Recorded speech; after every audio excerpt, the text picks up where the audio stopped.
The fuel gauge was reading empty, but the engine was still running. Not possible according to every manual Henderson had read, not possible according to 3 years of flying B-17s over Europe, but the gauge was showing 0 and the propeller was still turning, and Poltava Airfield was somewhere in the darkness below. 23 bombers were following him in formation, trusting his navigation, and he had maybe 15 minutes of fuel that didn't exist before engines started cutting out over Soviet territory, where there were no emergency landing fields and no rescue operations. The radio was silent. Soviet air traffic control had stopped responding 30 minutes ago, either because they didn't understand English, or because their equipment had failed, or because they were following some protocol that American pilots hadn't been briefed about. Henderson's navigator was checking calculations for the 5th time, measuring distances against fuel consumption rates that were clearly wrong because they should have run dry 20 minutes ago. The darkness below was complete. No city lights, no road markers, just Ukrainian farmland under blackout conditions that made navigation guesswork.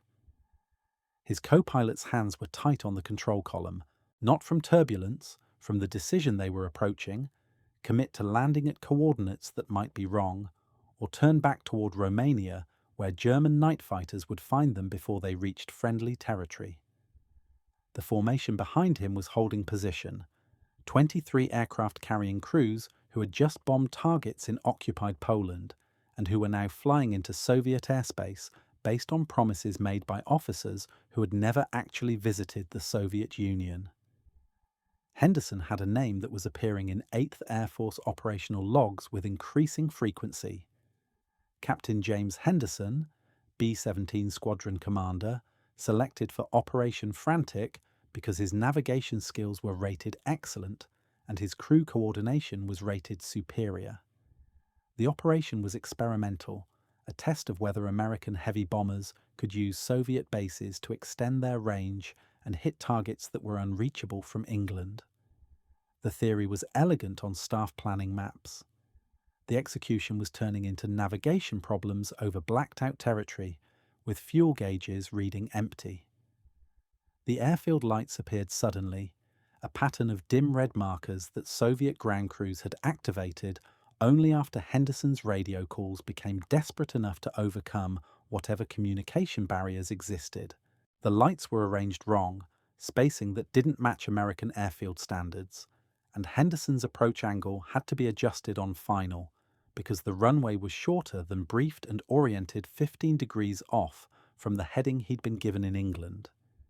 His landing was hard, tyres hitting concrete with impact that bounced the aircraft and made his engineer check for structural damage. The runway surface was rougher than American standards, uneven enough that Henderson could feel it through the control column, and his brakes were working harder than normal to slow 40 tons of aircraft on a runway that seemed to be ending too quickly. The bomber rolled to a stop with maybe 100 feet of runway remaining, and Henderson could see Soviet ground crews running toward his aircraft with equipment that looked improvised and unfamiliar. The crew compartment smelled like fuel and hot metal, and the particular fear that came from landing at night in unknown territory with no fuel reserves. Henderson's bombardier was checking oxygen systems out of nervous habit, and the navigator was marking their actual position on maps that turned out to be off by 3 miles from what Soviet liaison officers had provided during the England briefing. Outside, through the cockpit window, Henderson could see Soviet personnel forming up around the aircraft, with the careful precision of people following procedures they'd learned but never practiced. The Soviet ground commander approached after 10 minutes, a colonel whose English was functional but heavily accented. His first question was about fuel remaining, and Henderson's answer, approximately 0 gallons across 4 engines, produced an expression that suggested Soviet logistics officers hadn't been told that American bombers would arrive running on fumes. The second question was about weapons status, and the careful way it was asked suggested that Soviet security protocols required verification that American aircraft weren't carrying live ordnance over Soviet territory. Henderson's crew was ordered to remain in the aircraft while Soviet ground crews performed initial inspections. The order came through the translator with the kind of firmness that suggested it wasn't negotiable, and Henderson watched through his window as Soviet technicians examined his landing gear, his engines, his bomb bay, with an attention to detail that went beyond standard ground checks. The inspection lasted an hour, during which his crew sat in cramped silence and wondered if Operation Frantic was going to end with detention in a Soviet airfield in Ukraine. The fuel trucks arrived after the inspection concluded, Soviet vehicles that looked improvised from civilian equipment and which carried fuel in drums rather than purpose-built tanks. The refueling process was slow, manual pumping through hoses that didn't match American fittings, and Henderson's engineer was supervising every gallon with the paranoid attention of someone who didn't trust foreign fuel quality. The other 23 bombers were scattered across the airfield in positions that suggested Soviet ground control didn't fully understand American formation procedures. Soviet quarters were assigned after refueling completed, barracks that were clean but austere, with bunks arranged in rows that reminded Henderson of boot camp rather than the semi-comfortable quarters he'd left in England.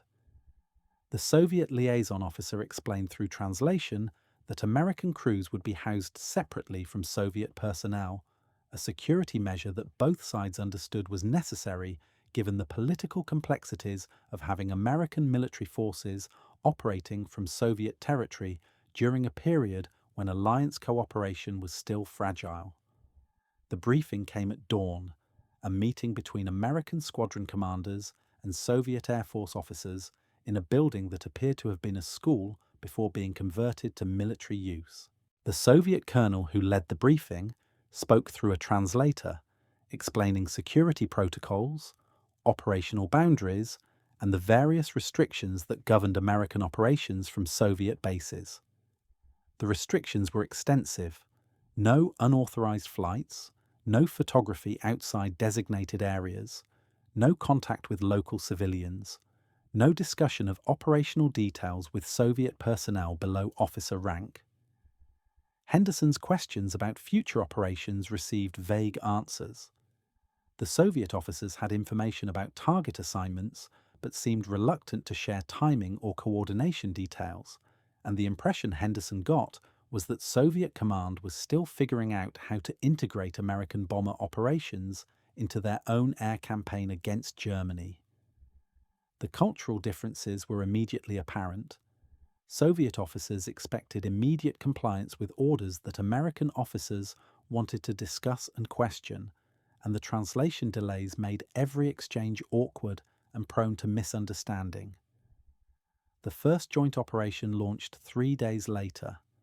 Henderson's squadron plus 2 additional bomber groups, a total of 96 B-17s, taking off from Poltava to hit targets in Romania that were beyond range from English bases. The coordination was imperfect from the start. Soviet takeoff procedures differed from American standards. Runway allocation was managed through hand signals rather than radio communication, and the formation assembly took 40 minutes longer than equivalent operations in England because Soviet air traffic control protocols were unfamiliar to American pilots. The bombing raid itself went according to plan.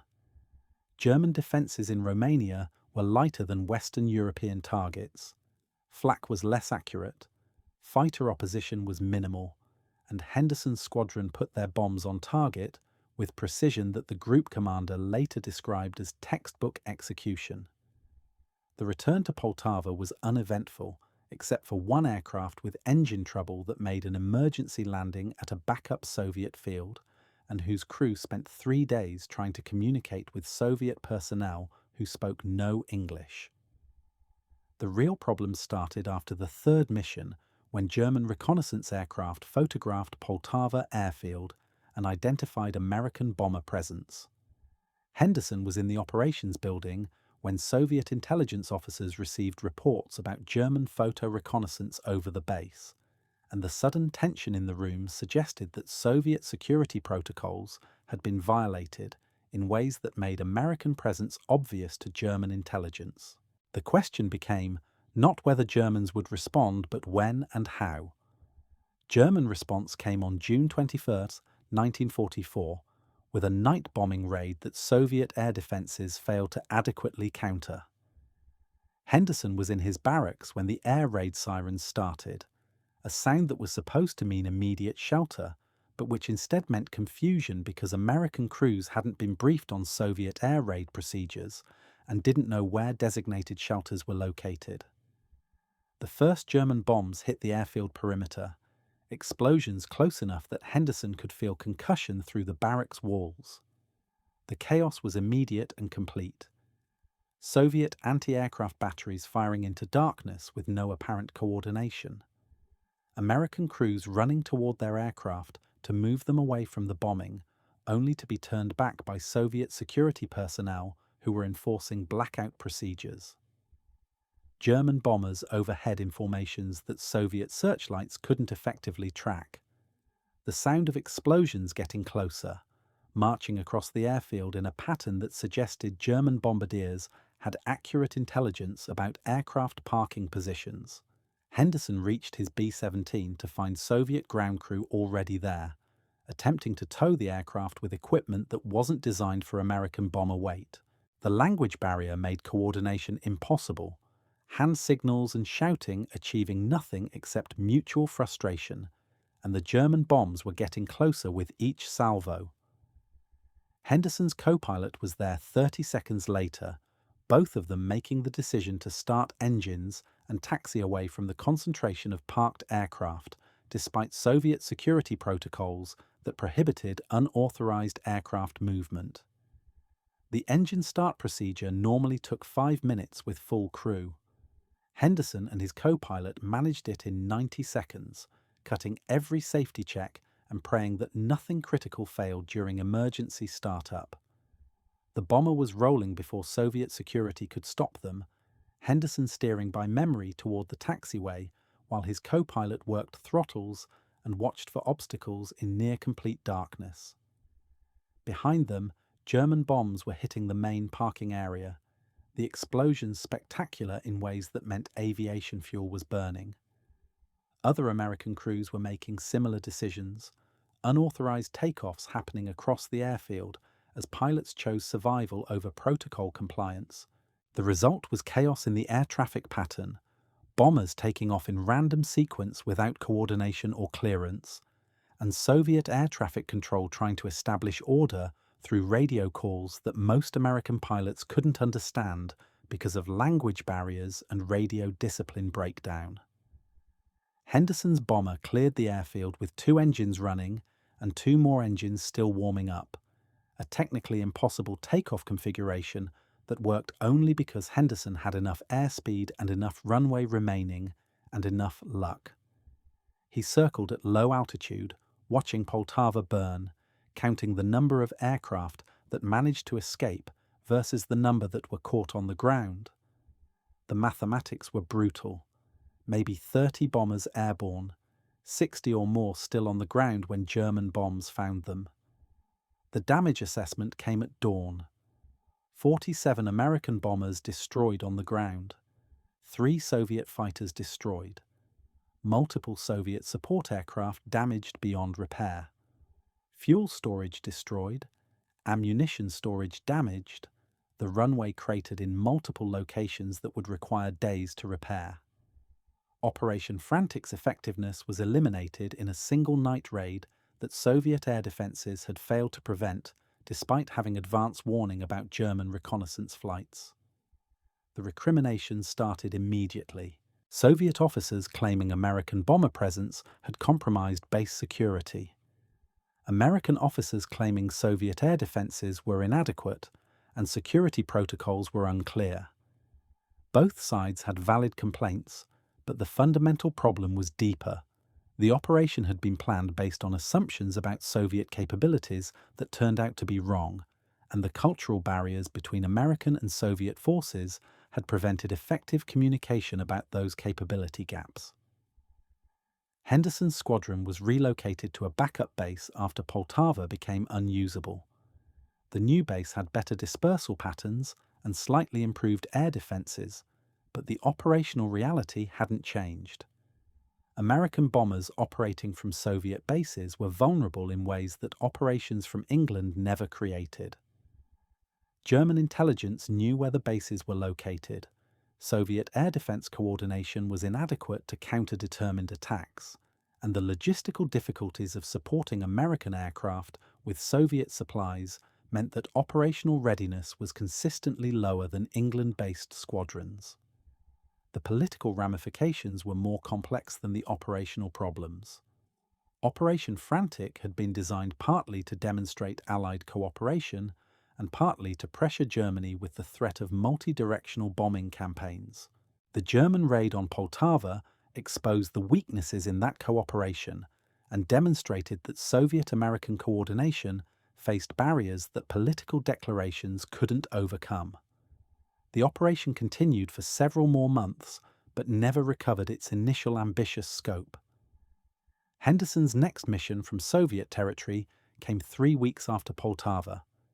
The target was industrial facilities in eastern Germany, locations that were theoretically easier to hit from Soviet bases than from England, but the execution revealed ongoing problems with coordination. Soviet weather forecasting was less accurate than American crews were accustomed to. Target intelligence was provided in formats that American bombardiers found difficult to interpret. Fighter escort coordination was poor because Soviet and American radio procedures were incompatible. The bombing results were acceptable, but not exceptional. Henderson's squadron hit their assigned targets with reasonable accuracy, suffered minimal losses to German defences, and returned to Soviet bases without incident.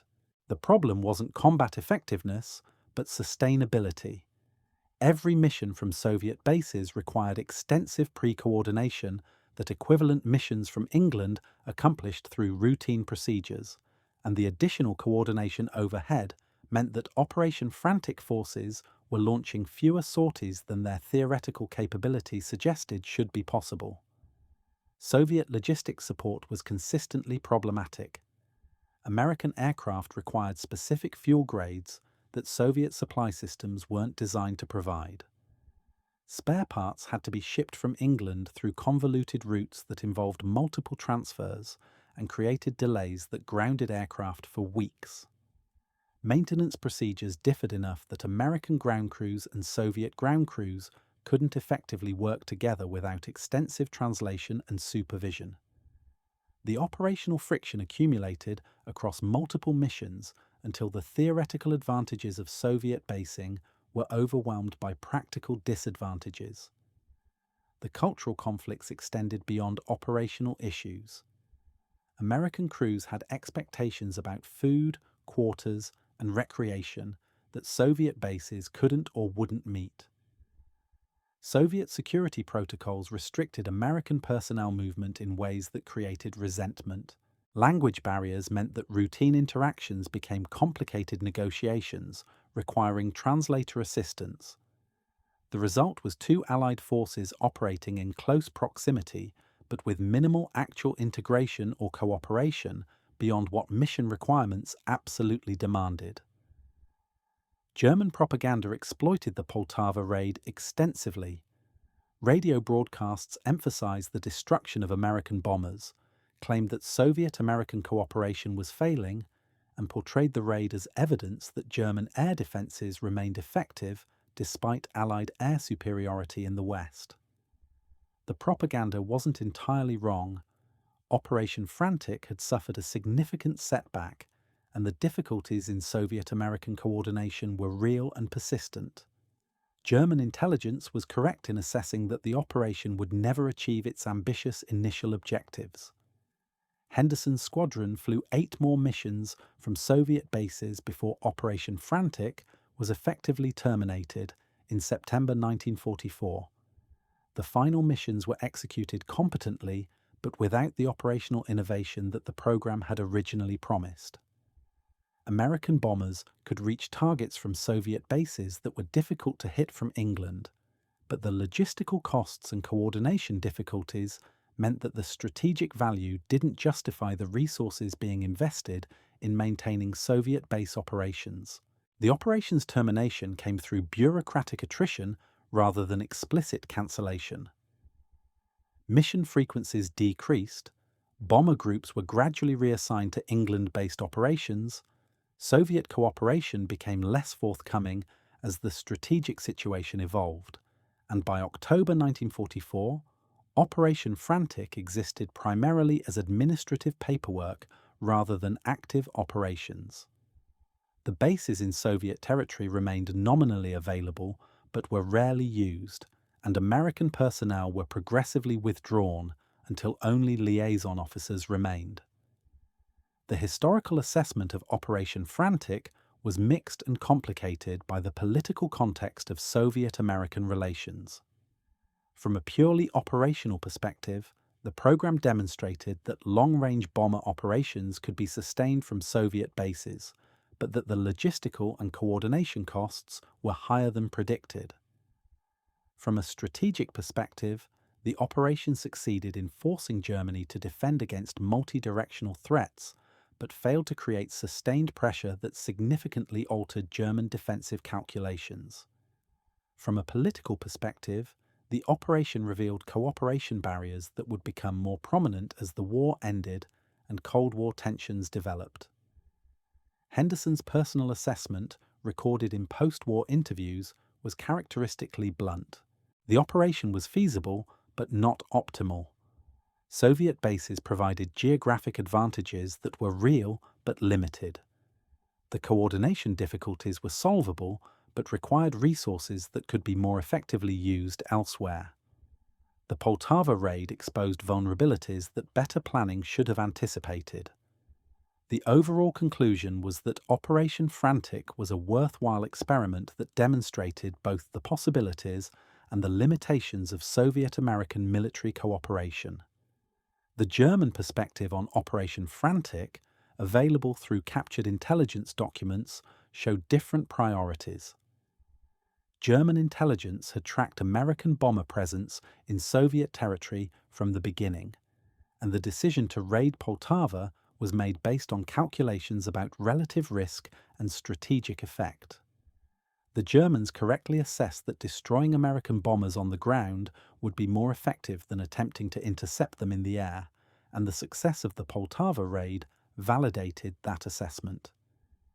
German reports also noted the apparent coordination difficulties between Soviet and American forces, and intelligence summaries suggested that those difficulties limited Operation Frantic's effectiveness more than German active opposition. Soviet post-war assessments of the operation were shaped by political considerations that made objective evaluation difficult. Official Soviet histories emphasized Allied cooperation and the contribution of Operation Frantic to victory against Germany. Less official assessments acknowledged the coordination difficulties and the logistical limitations that prevented the operation from achieving its full potential. The Poltava raid was portrayed as an unavoidable result of German desperation rather than as evidence of Soviet air defense inadequacies, and the operation's gradual termination was attributed to changing strategic circumstances rather than to fundamental problems with the concept. The aircrew experiences documented in post-war interviews revealed the human dimension of Operation Frantic. American crews described Soviet bases as austere but functional, Soviet personnel as professional but distant, and the overall experience as culturally disorienting in ways that affected morale and operational effectiveness. The language barriers were consistently mentioned as the most significant obstacle to cooperation, creating misunderstandings that ranged from minor irritations to serious operational problems. The security restrictions were described as excessive and counterproductive, limiting the kind of informal crew interactions that built trust and coordination in England-based squadrons. Henderson's final mission from Soviet territory came in late August 1944, a routine bombing raid against transportation targets in Poland that was executed without incident and without any particular operational innovation. The mission was notable primarily for being unremarkable. By that point in the war, American bomber crews had developed sufficient experience that routine operations could be flown competently even under the suboptimal conditions that characterized Soviet base operations. The lack of drama was itself significant, suggesting that Operation Frantic had normalized into merely another variant of strategic bombing operations rather than representing any fundamental advance in operational capability. The logistics records from Operation Frantic revealed the scale of resources required to support American bomber operations from Soviet territory. Fuel consumption rates were higher than England-based operations because of longer transit distances to refueling points. Spare parts consumption was higher because of rougher runway conditions and less sophisticated maintenance facilities. Administrative overhead was higher because of language barriers and different procedural standards. The accumulated costs meant that each sortie from Soviet bases was significantly more expensive than equivalent sorties from England, and the marginal strategic benefit didn't justify the marginal cost increase. The operational lessons from Operation Frantic influenced post-war American strategic planning in ways that weren't immediately apparent. The experience demonstrated that overseas base operations required cultural preparation and language training that American military doctrine had underemphasized. The coordination difficulties highlighted the importance of standardized procedures and compatible communication systems when operating in coalition environments. The Poltava raid demonstrated the vulnerability of concentrated forces and the need for dispersal and defense in depth, even in supposedly secure rear areas. These lessons were incorporated into Cold War doctrine that assumed future operations might require American forces to operate from Allied bases under challenging coordination conditions. The Soviet lessons from Operation Frantic were shaped by different strategic concerns. Soviet military planning focused on the defensive inadequacies that the Poltava raid exposed, leading to improvements in air defense coordination and night fighter capabilities. The logistical difficulties reinforced Soviet emphasis on self-sufficiency and reluctance to depend on foreign support or coordination. The cultural barriers confirmed Soviet leadership's existing suspicions about Western intentions and reliability, contributing to the mutual mistrust that characterized early Cold War relations. The German assessment of Operation Frantic's termination was recorded in intelligence summaries that showed careful analysis of Allied cooperation patterns. German intelligence correctly identified the logistical and coordination difficulties as fundamental rather than temporary, and German strategic planning adjusted to reflect the assessment that Soviet-American military cooperation would remain limited by practical obstacles regardless of political declarations about alliance unity. This assessment influenced German defensive planning in the final months of the war, though by that point German strategic options were sufficiently limited that the intelligence advantages provided little practical benefit. Henderson's career after Operation Frantic followed the trajectory of many bomber commanders in the war's final year. He continued flying combat missions from England-based operations, received routine promotions and decorations, and finished the war with a combat record that was distinguished but not exceptional.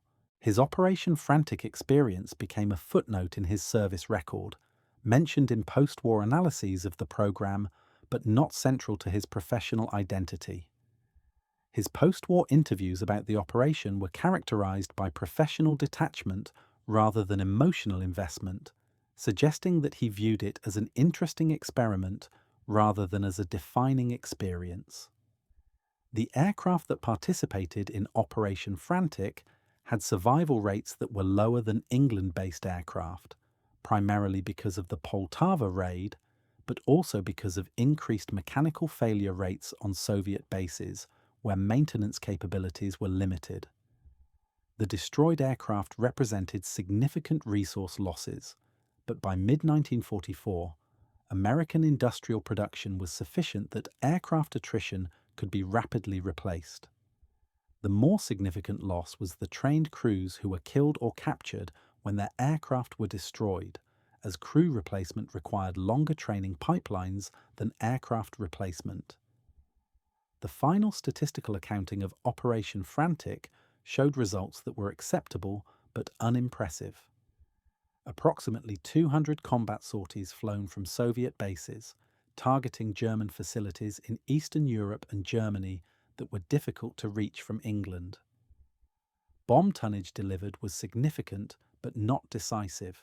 Aircraft losses were proportionally higher than England-based operations. Strategic effect was limited to forcing some redistribution of German defensive resources, but without creating sustained pressure that altered German strategic calculations. The operation succeeded in demonstrating that Soviet-American cooperation was possible, but failed to demonstrate that such cooperation provided decisive military advantages. The diplomatic legacy of Operation Frantic was complicated by the deterioration of Soviet-American relations in the immediate post-war period. What had been portrayed during the war as evidence of alliance cooperation became reframed in Cold War narratives as evidence of fundamental incompatibilities between Soviet and American systems. The operation's difficulties were cited by both sides as justification for their respective positions, Americans pointing to Soviet security paranoia and inflexibility, Soviets pointing to American arrogance and unrealistic expectations. The historical reality was more nuanced, involving genuine operational challenges and cultural barriers that neither side had fully anticipated or adequately prepared to address. Henderson's final assessment, delivered in a 1947 interview, reflected the ambiguity that characterized Operation Frantic.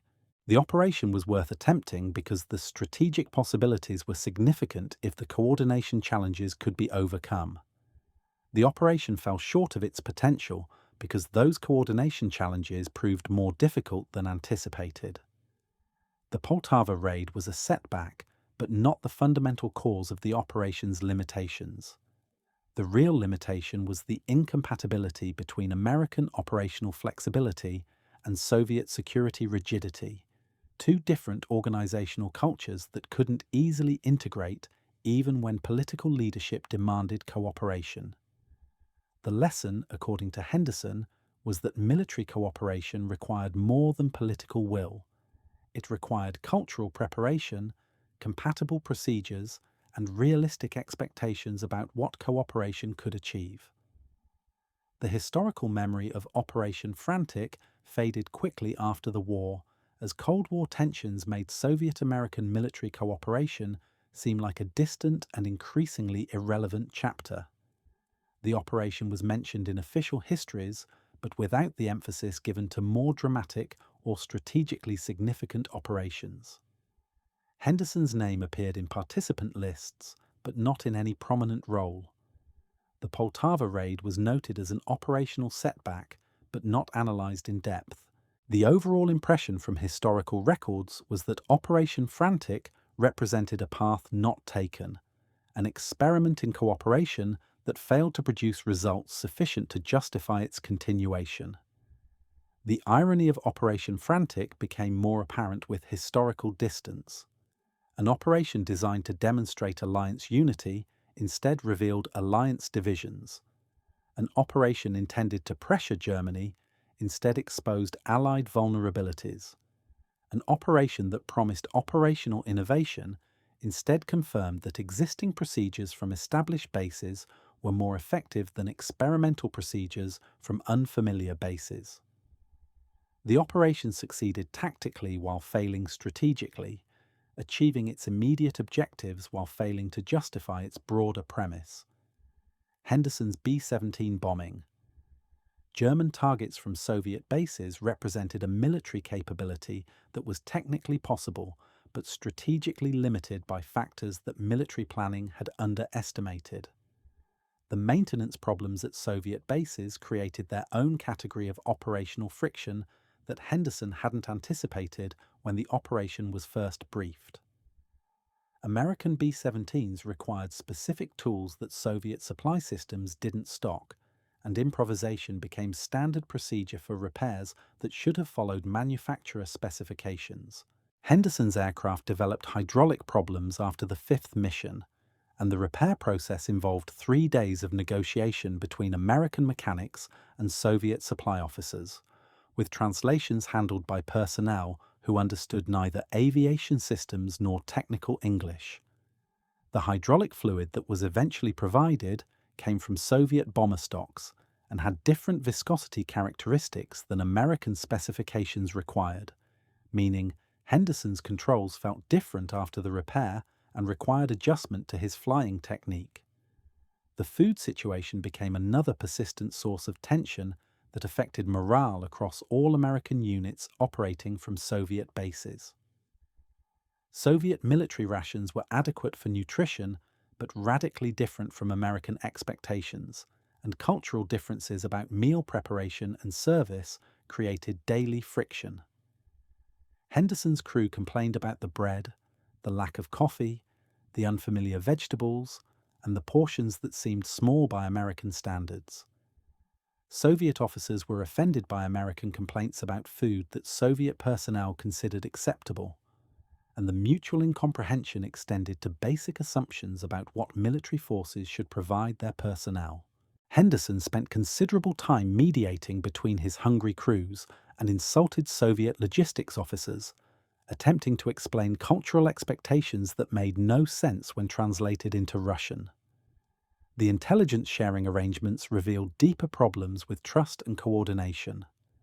American bomber crews were briefed on targets using intelligence that had been filtered through Soviet security protocols, meaning that some information was withheld or redacted in ways that made mission planning more difficult. Henderson requested detailed photographs of a target in Romania and received instead hand-drawn sketches that Soviet intelligence considered sufficient, but which American bombardiers found nearly useless for precision bombing. The reluctance to share intelligence went both directions. American reconnaissance information was closely guarded because of concerns about Soviet security, and the result was two Allied air forces operating in the same theatre with incomplete knowledge of what each other knew about German defences. The Soviet fighter escort coordination was particularly problematic during missions where American bombers were supposed to be protected by Soviet fighters during portions of the route where American escorts couldn't reach. The radio communication between American bombers and Soviet fighters was minimal because of language barriers and incompatible radio procedures, and Henderson's formation often had no clear confirmation that Soviet fighters were actually providing protection until they were visually spotted. On one mission, promised Soviet fighter escort never appeared, and Henderson's bombers had to fight through German interceptors without support because the coordination breakdown went undetected until after the fact. The post-mission debrief involved accusations and counter-accusations about who had failed to meet their commitments, with translations making the argument more heated and less productive. The weather forecasting differences affected mission planning in ways that Henderson hadn't expected. Soviet meteorological services used different analysis methods than American weather officers, and predictions about cloud cover, visibility, and winds often diverged significantly between Soviet and American forecasts for the same route. Henderson learned to request both forecasts and then average them, a compromise that satisfied nobody but which at least acknowledged that neither service had monopoly on accuracy. The divergent forecasts reflected different data sources and analysis priorities. Soviet weather services focused on conditions relevant to Soviet operations, while American weather officers prioritized factors important for high-altitude precision bombing. The result was that American crews operating from Soviet bases often faced weather conditions that were different from what briefings had predicted, requiring more improvisation and adjustment than equivalent missions from England. The photographic reconnaissance that should have supported Operation Frantic revealed more coordination failures.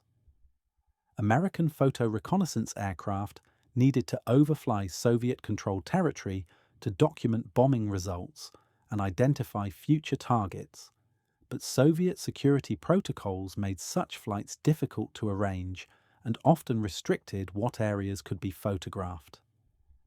Henderson's squadron bombed a target based on intelligence that was 3 weeks old because more recent reconnaissance had been denied clearance by Soviet authorities who were concerned about intelligence security.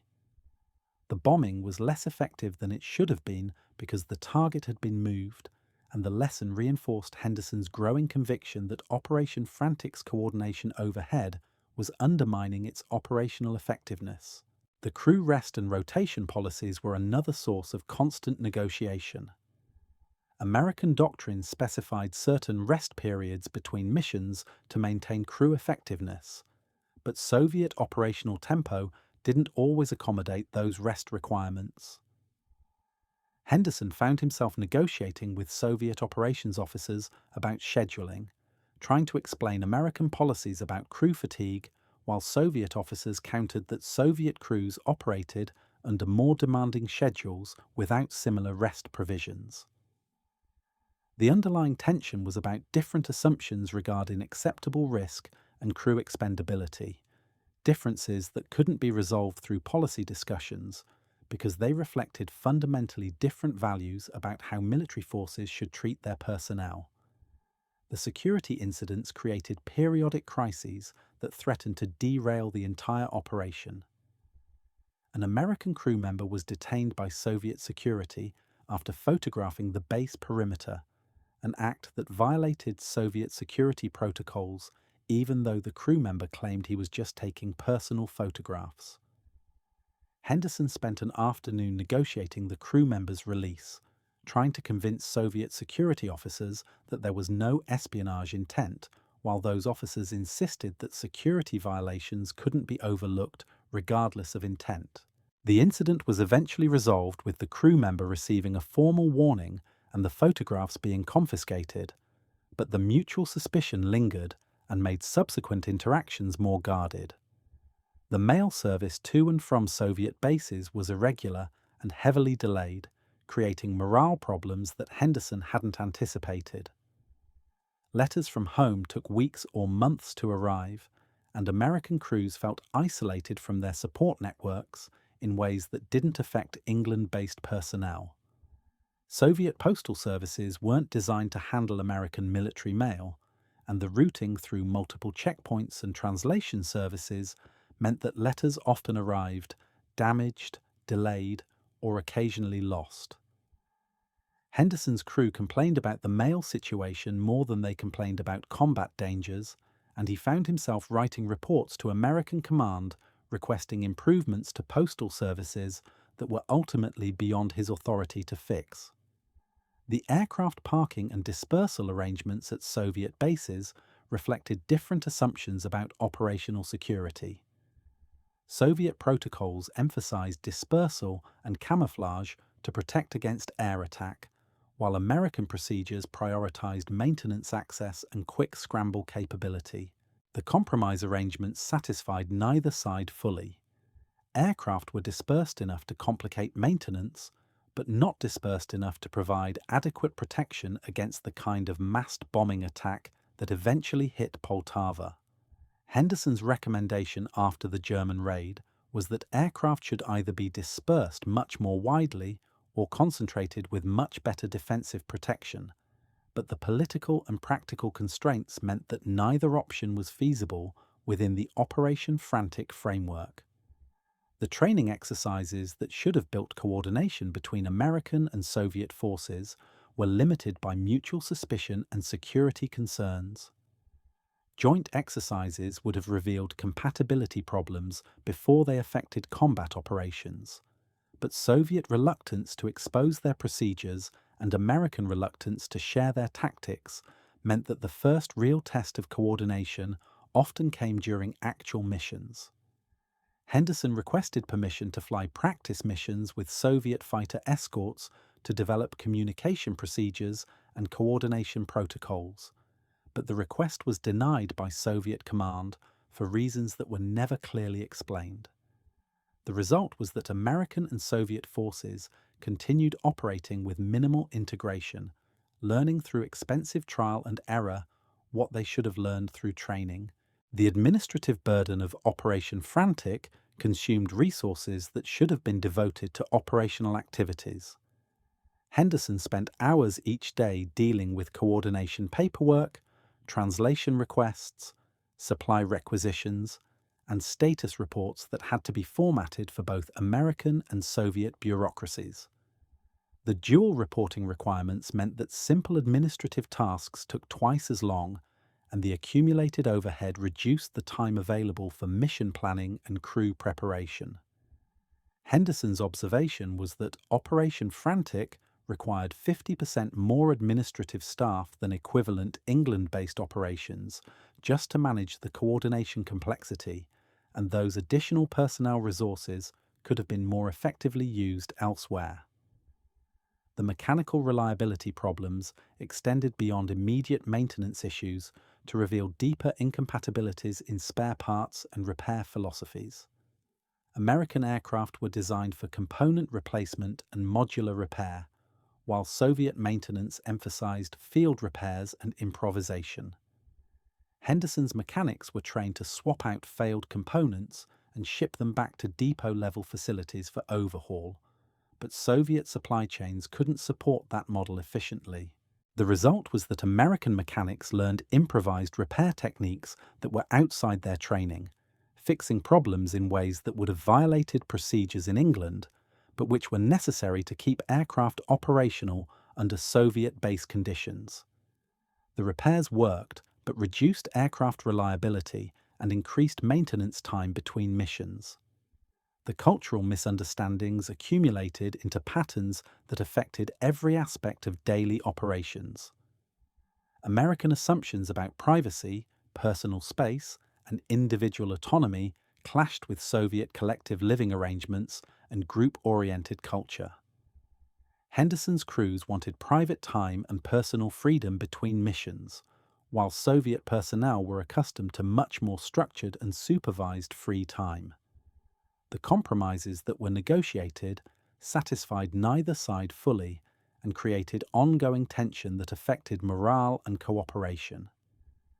Henderson found himself explaining American individualism to Soviet officers and explaining Soviet collectivism to American crews, serving as cultural mediator in addition to his military duties.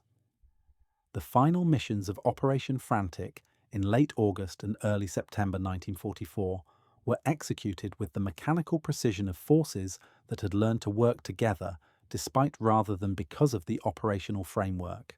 Henderson's crews knew the Soviet procedures well enough to anticipate problems and work around them, while Soviet ground crews had learned enough about American requirements to provide adequate, if not optimal, support. The competence was real, but represented adaptation to dysfunction rather than achievement of the seamless cooperation that Operation Frantic's planners had envisioned. The operations worked, but they worked through individual initiative and creative problem-solving rather than through the systematic coordination that joint operations should have demonstrated. The withdrawal of American forces from Soviet bases came gradually through September 1944.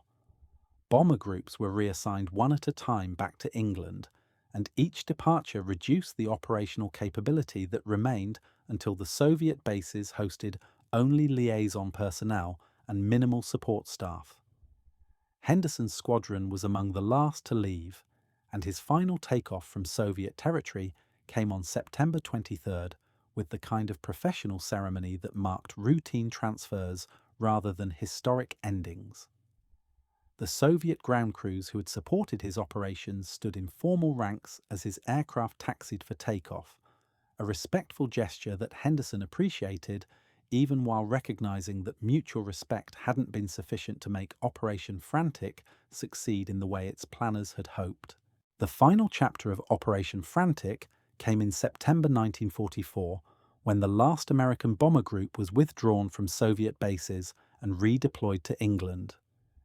The withdrawal was conducted quietly without public announcement, reflecting the operation's diminished status and the lack of political will to sustain it.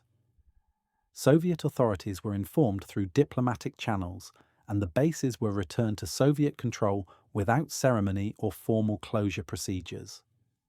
Henderson wasn't present for the final withdrawal, having already returned to England after completing his assigned missions.